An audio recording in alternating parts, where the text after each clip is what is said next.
جو کوئی بندوں کو راضی کرنا چاہے اللہ کو ناراض کر کے، ایسا بھی بہت ہوتا ہے، بلکہ اب تو ایسا ہی ہوتا ہے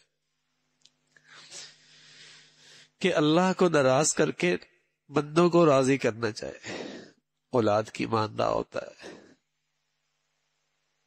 بیوی کے ماندہ ہوتا ہے، دائیں بائیں والوں کی مان رہا تھا، بہت لوگوں کی مان رہا تھا، اور کس کو؟ اللہ کو ناراض کر کے۔ بڑی ہمت ہے ویسے اس کی، بڑی ہمت ہے بھائی، بڑا دل گردہ ہے۔ جس ذات نے اس کو عطا کر کے اور نعمتیں دے کر حد کر دی ہے، اس کا تو یہ احسان فراموش ہو رہا ہے، اس کی احسان فراموشی کر رہا ہے، اور اس کو تو ناراض کر رہا ہے، اور اس کو پرواہ بھی نہیں ہے۔ پرواہ کس کی ہے؟ لوگ کیا کہیں گے،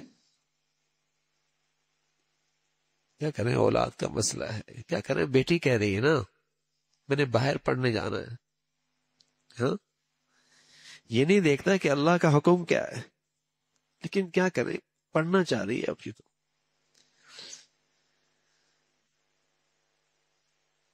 اللہ کو ناراض کر کے، تو پھر اللہ نے کیا فرمایا، اللہ کے نبی نے ہمیں کیا بتایا، اور بالکل ایسا ہی ہو رہا ہے۔ نبی کی بات تو سچی ہوتی ہے اور ہو کے رہتی ہے، جو کہا ہے وہ 100% سچا ہے۔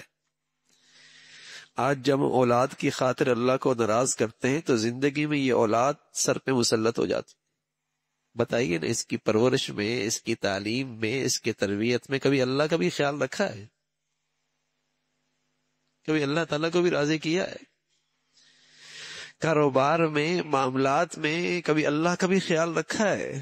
پھر یہ وبال کیوں نہ بنے، پھر یہ وبال کیوں نہ بنے۔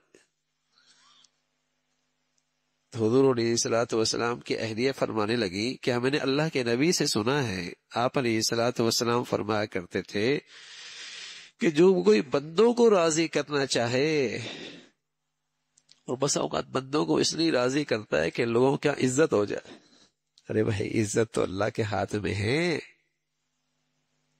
یہی تو غلط ایمان ہے، یہ تو غلط عقیدہ ہے۔ یہ کیسا مسلمان ہے کہ لوگوں کے ہاتھوں میں عزت سمجھتا ہے؟ وَلِلَّهِ الْعِزَّةُ وَلِرَسُولِهِ وَلِلْمُؤْمِنِينَ، عزت تو اللہ کے ہاتھ میں ہے۔ اور کتنی بد نصیبی ہے کہ عزت چاہتا ہے اللہ کو ناراض کر کے، عزت بھی چاہتا ہے اللہ کو ناراض کر کے۔ کیسا مسلمان کا ایمان ہے، اور کتنا گر چکا ہے ایمان اور عقیدے کے لحاظ سے۔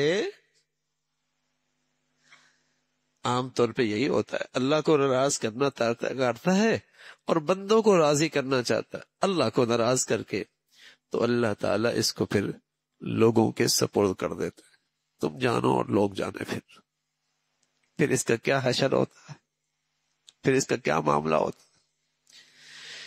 تو ایک جامع نصیحت فرمائی بھائی، اور ہم سب کے لیے یہ نصیحت ہے کہ زندگی میں بار بار ایسے مواقع آتے ہیں، خاص طور پہ جب تعلقات بڑھ جاتے ہیں نا، جب اٹھنا بیٹھنا زیادہ ہو جاتا ہے، تو ایسے موقع بار بار آتے ہیں کہ ایک طرف اللہ کے راضی کرنے کی بات ہے اور ایک طرف مخلوق کی رضا ہے۔ اب یہ اس کا امتحان اور ایمان ہے کہ اللہ کی رضا کا خیال کرتا ہے یا ماحول اور معاشرے اور سوسائٹی اور دنیا والوں کی رضا کا خیال رکھتا ہے۔ بار بار ہی امتحان آتا ہے، اور اللہ کے نبی صلی اللہ علیہ وسلم نے دونوں کے نتائج بتا دی ہیں بھائی، اس دنیا میں، آخرت میں تو ہوگا، اس دنیا میں بھی دونوں نتائج بتا دی کہ کس رخ پہ جائے گا تو کیا نتیجہ آئے گا۔ اللہ تعالیٰ بھائی اپنی ذات پہ ایمان، یقین اور اپنی ذات و صفات پہ صحیح تر و تازہ ایمان نصیب فرما دے۔ اللہ عمل کی توفیق نصیب فرمائے۔